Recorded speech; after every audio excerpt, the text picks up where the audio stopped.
Just want to give you a heads up. This is our annual fire slash tornado bomb threat emergency threat video as for training purposes only. This is our annual fire drill slash emergency simulation. We are not going to evacuate the building because this is for training purposes only. So first of all, if there is in fact a fire, smoke, or any emergency related to fire in the building, the alarm will go off. And then first, we'll set the alarm off at this, here in just a minute.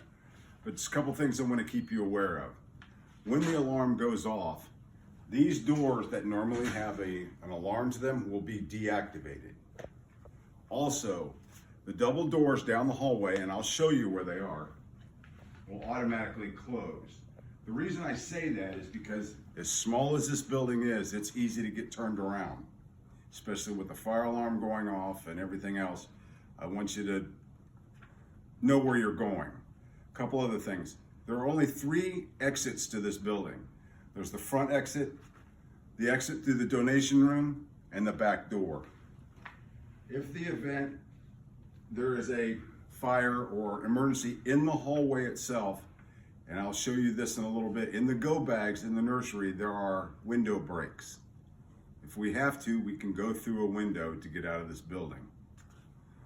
Also in this video, I'm going to show you where the fire extinguishers are and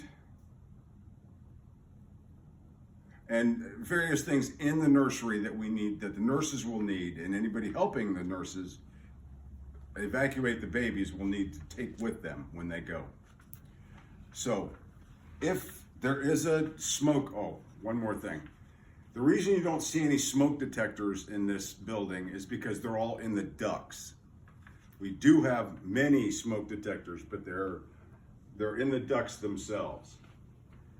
So with that being said, when the fire alarm goes off, it's quite loud, and you'll see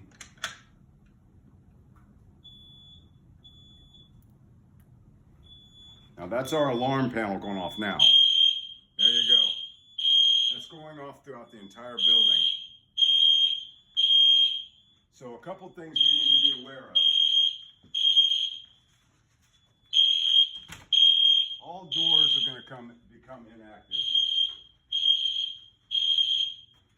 Like I said, there are 4 fire extinguishers in the building. There's one here outside the admin building, or room.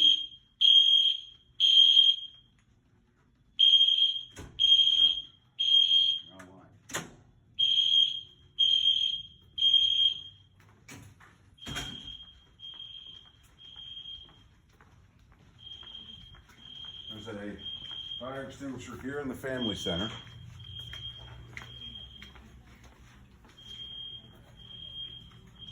There's one in the basement, down the hall, halfway down. These are the doors I was talking about that automatically close. These are the fire break. You can open them. It just separates the building from smoke to give you added time to get out of the building. The other fire extinguisher is right there. Now, if you'll notice, you don't hear the fire alarm back here. That is for the babies. But you can see the lights flashing. Now, any procedure that happens, security will start the evacuation process, starting from the front of the building, coming back, depending on where the emergency is. With that being said, we're going to start in every room, every office, every corridor. We're going to start sweeping people out. Don't leave anybody behind you. That is not the time to worry about purses and whatever. We're getting out of the building. We have no clue at that point how bad the fire is or smoke or whatever. So as we come back this way, whoever's going to help in the nursery to gather the babies, and right now we're in the purple nursery. A couple things you need to be aware of and grab. This is our go bag. All the bags are exactly the same in every nursery, even the blue one. When I told you about window breaks, they're in the front pocket, and this is a window break. Obviously, it's just like a hammer. So you just hit the window and it breaks. All these bags are put together the same way. The only thing that's not in this bag is formula, because not all babies are on the same formula. So we pack that when we go. Also, you'll hear us refer to the hot dog carriers.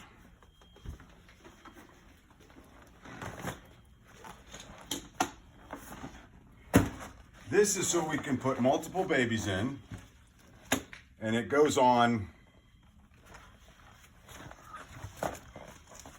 like this.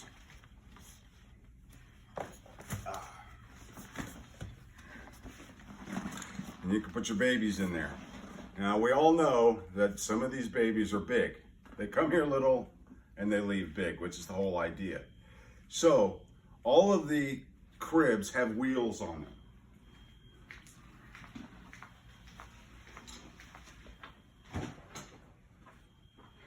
But the cribs also have little brakes on them on the bottom that keep them from moving around.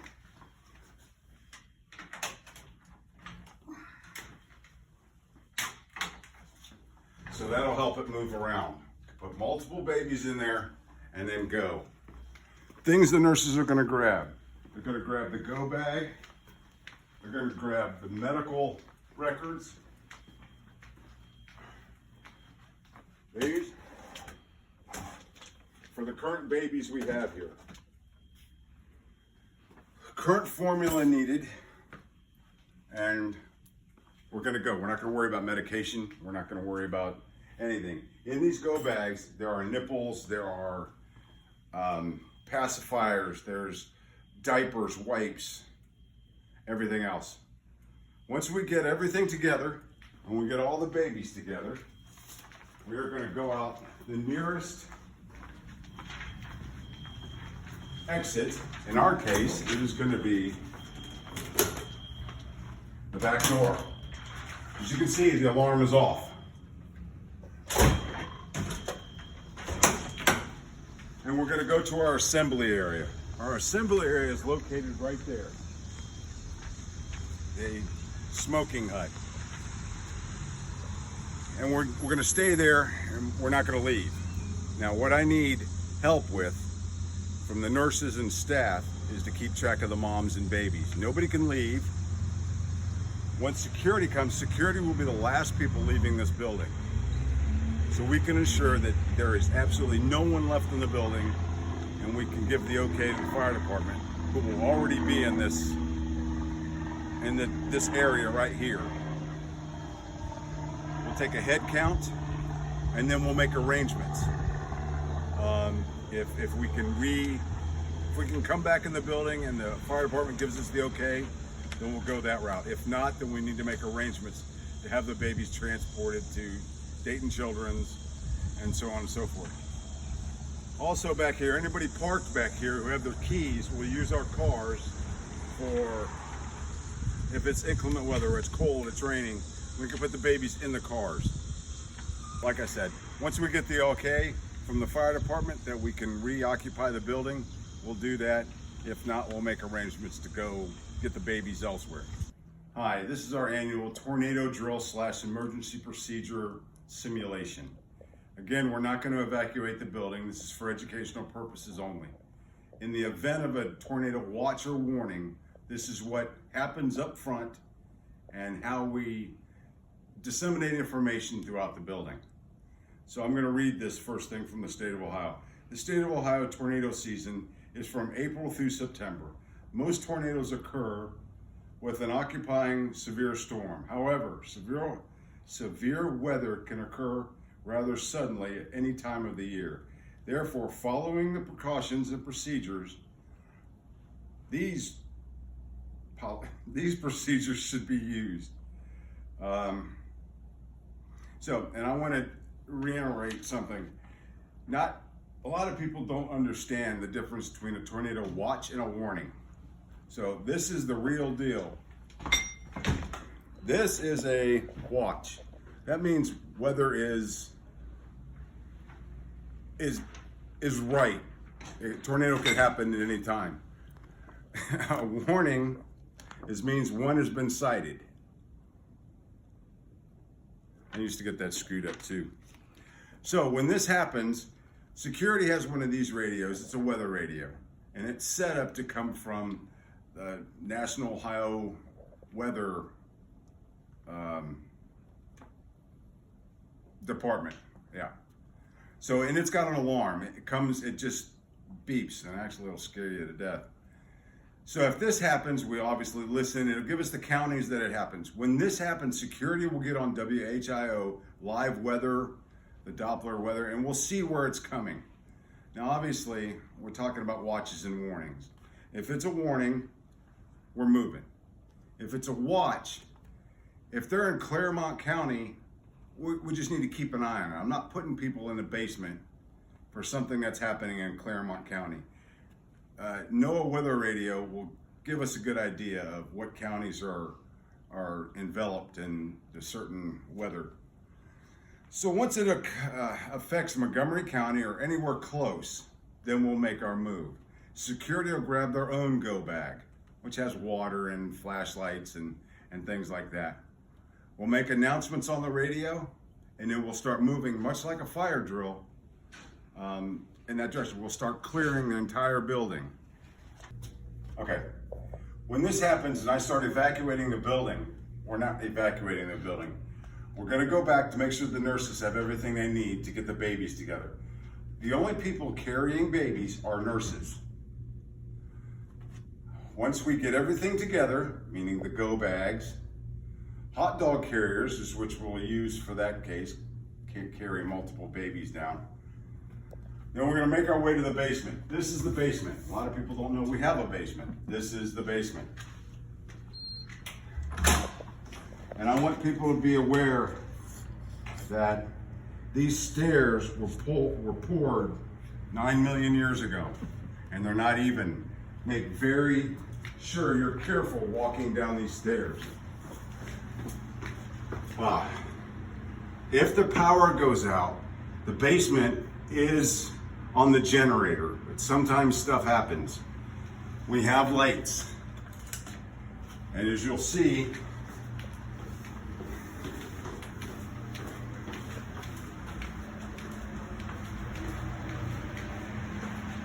this basement is truly a storm cellar. They have lights all the way down here. There's enough to light this entire room up. But as we get the babies and volunteers and moms and guests and staff, everybody's gonna come down here. There are chairs. There are cribs. And everything you possibly will need would be down here. There's water right behind you. And we are going to stick around down here until we get the okay from Channel 7. And a lot of people didn't know there's an exit here. But in this case, we're not going outside. Yeah, we're gonna stay down here until we get the all clear from the Weather Channel. And we have radios. We have the NOAA Weather Radio that tells us the path of the storm and where it's hit and where it's not hit. And that's pretty much it. There's enough down here to make the babies as comfortable as possible. Now, keep this in mind. This is a shelter. There's not a lot of wind down here. It's gonna get hot. So drink water, conserve your energy, take care of babies, and we're gonna be just fine. Tornado could rip the building apart. We're not going anywhere down here. This is concrete. So you can be real safe, you're down here. Hi, this next video is about our bomb threat. situation. This is the first training we've done on this, and we've gotten some real important information to pass out. Remember, most bomb threats are delivered by phone. So there's a few things that we need to go over. By every phone in this building, there's a bomb threat checklist. And the nurseries and everywhere else. Bomb threats are taken seriously no matter what. But things you need to be aware of. Keep that person on the phone as long as possible. Don't use cell phones, and we don't use radios. Cell phones and radios can set off a device because they could be using the same radio waves. So it's vitally important you're telling everyone not to use a cell phone. If we're calling 911, which we're going to use a landline. We're going to follow this. On both sides, this is actually the part you fill out. On the other side, it tells you exactly what to do. You're listening for background noises. You're asking the right questions. Some of them may sound a little silly, like where's the bomb at? You have to ask that question. He may tell you. He or she may tell you. Try to get a hold of somebody, another nurse, someone that can call for you. Your main job, if you take that call, is to talk to that person on that phone. Right then and there, that person on the other end of the phone is the most important person in the world. And we need to treat it like that. Remember, don't be threatening. Just try to get anybody who puts a bomb in someplace wants attention. They want to be in charge. Let them think they're in charge. That's okay, as long as we get the information we need. If you can get a hold of someone else and tell them, write on a piece of, call 911, we have a bomb threat. It's that other person, another nurse, volunteer, whatever, mom, is going to go distribute the information. Security at that point will evacuate the building. We're not going to take any chances with bomb threats. We have no clue. It could be anywhere. It could be anything. So we're not going to take any chances. And we're going to get as far away from the building as possible. Most likely on the other side of the vet in that grassy area. Write down as much as you can, and make it legible as much as you can. I know it's going to be a stressful time, but document as much as you can, dates, times, where the device is, what kind of device is it, how is it going to go off. If it's on a computer, don't log out of whatever system you're in or however you got it. If it's on the phone, most of the phones have the digital readout, so make sure you write down the number.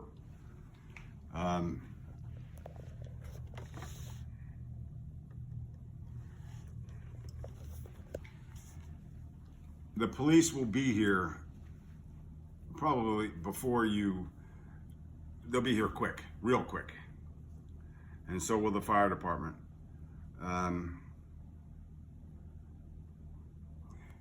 If they hang up, do not hang the phone up.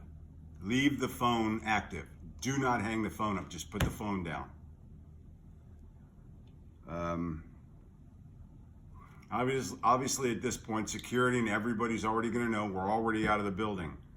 Security will come back in to be with you until the police get here, and then we go from there. Like I said, make sure you're getting all the information you can. That's what these cards are for. And we all know when stress hits us, we all forget everything. It all goes out. That's what these are good for. This walks you completely through it. Just be calm and try to get as much information as possible. And we'll go from there, and we're all going to be safe. Again, we're going to talk about some things that you may or may not know. Hopefully you do, because you've been through my training when you started. This cabinet, which is located right outside the admin office and the front desk, is our AED. This is the most state-of-the-art AED on the market today. When I say this thing is dummy proof, it is dummy proof. And we'll go over some other things that are in the cabinet as well. This is our AED. In order to use it, you're just going to turn it on. And it's going to do everything. Unit OK.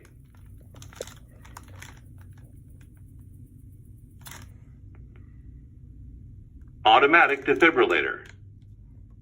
Stay calm. Check responsiveness. Call for help. If patient is a child, press child button. I don't want to. Remove pad package.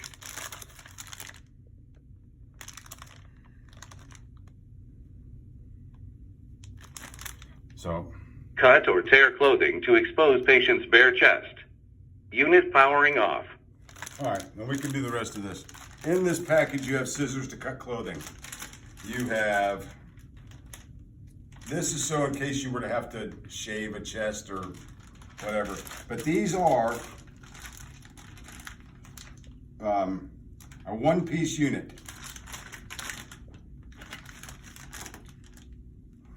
There's also a part in there on this, when you put it on the individual, it shows you where to put your hands to do CPR. This thing tells you exactly what to do. It's not gonna shock anybody unless it needs to shock somebody. Follow this, it's got the video screen and it's also telling you at the same time. These are checked once a month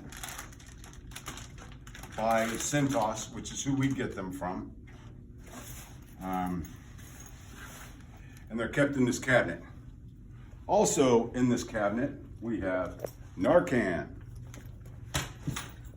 We have a LifeVac. I know you may have seen them on TV. This is a choking. It looks like a plunger.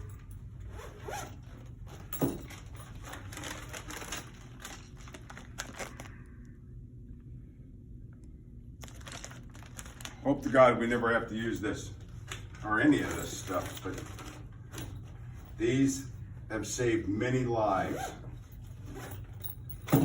Also in here, we have a blood pressure cuff, stethoscope, a mask, one way,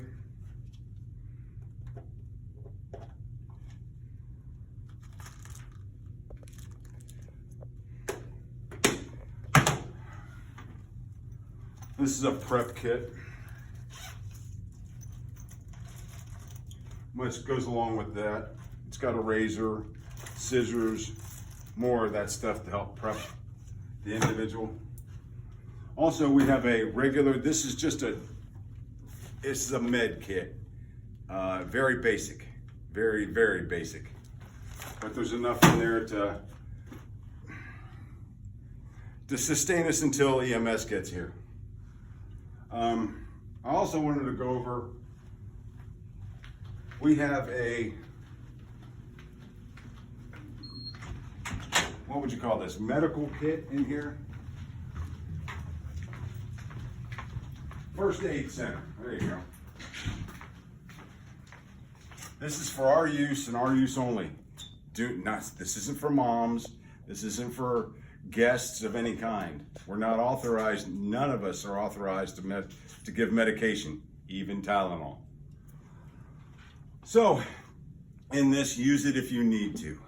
Don't if you don't. This stuff up here, stab it.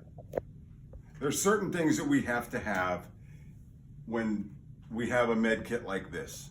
Certain things that have to be in there that we can't do without. We've tried to streamline these things, you know, money is what it is. But like I said, this should cover everything that a normal individual working here could possibly need. Use it if you have to, don't if you don't. Also back here, we have bloodborne pathogens kit, cleanup kit, which that'll be us. And also I want to go over, and many people don't know, how do you actually use a fire extinguisher. So that can be pretty important. In previous videos, we went through the fact that we have 4 fire extinguishers in the building. These are all ABCs. And ABC stands for the different kind of fires that they fight. This is pretty much a generic. It covers just about everything. But all you're gonna do is you're gonna pull this black tab off, pull this like a grenade, pull this out, and then you're gonna squeeze, starting at the base of the fire, going back and forth. Not all over the place, you're not gonna top, you fight a fire bottom to top. So if you can take care of what's starting the fire, which is at the bottom, then you'll kill the fire. These are checked once a month by me, and then yearly because fire extinguishers do go bad. So that's what they come and check us for. In every room in this building, we have little maps. These are the evacuation plans. It basically tells you where you are at this present time. And this one right here, we are right here. Shows you where the quickest exit is, which not, hypothetically, there's a fire in the lobby where we can't go out this door. So we need to figure that out. Like I said, there's 3 in this building. Front exit, donation room, and the back door. So this gives you an idea of where you're at. The reason why this is a big deal, because when both nurseries were open, both yellow and purple, some people were just working yellow and all of a sudden they're working purple. That's opposite side of the hallway, which doesn't seem like a lot. But when you got those 2 doors that close and they're used to going left or used to going right, it's easy to get turned around, and that's not the time to be turned around. So be looking at where you are. Pay attention to where you are in the building at any given time. Like I said, these are all over the building. Do yourself a favor and look and find these maps. They'll help you in the long run. See you all, thanks, and I hope you got some good information. Thank you.